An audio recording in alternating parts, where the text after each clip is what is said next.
Соёл урлагийн их сургуулийн Бадмаараг ахлах сургуулийн сэтгүүлчийн ангийн сурагчдад хуурамч мэдээлэл гэж юу болох хэрхэн танин мэдэх талаар сургалт зохион байгуулж харилцсан санал хүсэлтээ солилцлоо.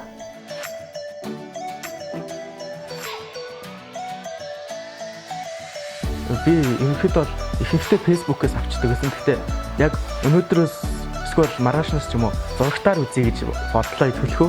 Зурагтаар одоо Монголын үндэсний телевизийн цагийн үрд гэдэг бол маш үнэн байдал гэдгийг би өнөөдөр бол мэдэж авлаа. Facebook, Instagram юу гэдэг те сошиал энэ аппликейшнууд бол худал мэдээгээр он жил ирэх тусам ихсэж байгаа. Тэрнтэй холбогдуулаад манай ээж манай энд бити итгээрээ эсвэл танихгүй хүнээс бити мэдээлэл бити хүнд хувийн нууцаа мэдээлэл өгөрөө гэж хэлдэг. Тийм бол би төлхөн тэрний хэлсэнчлээ цагийн хүрд эсвэл Eagle News ч юм уу тэр дандаа мэдээллийн сувгуудаа сайдаг. Эсвэл үнэхээр болохгүй бол их сурвалжаа авах баттай хүнээс авч болно. Багшаасаа эсвэл яг тэр мэрэгчлийн хүнээсээ ч юм уу ярьслага авч болно. Юнита сэтгүүлч ангилээ очиасаа ярьслага аваад яг үнэн баттай мэдээлэл авчиж болно. Би тэгжэл ялгаж хийж авдаг.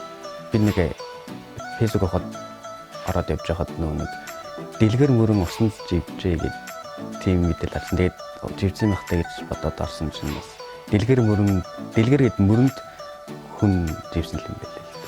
Өнөөг нь юм худал хурангууд их олон болсон болохоор ер нь үнэн бодтыг ард иргэдэд хүргэх зорилгоор сэтгүүлж байна.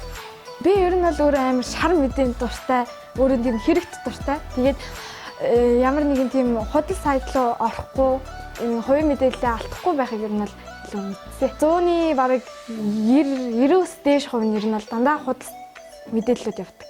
Монголын үндэсний радио телевиз дээр ирсэн чинь маш хурдан сургуулаа төгсөөд ажиллахыг маш их хүссэн.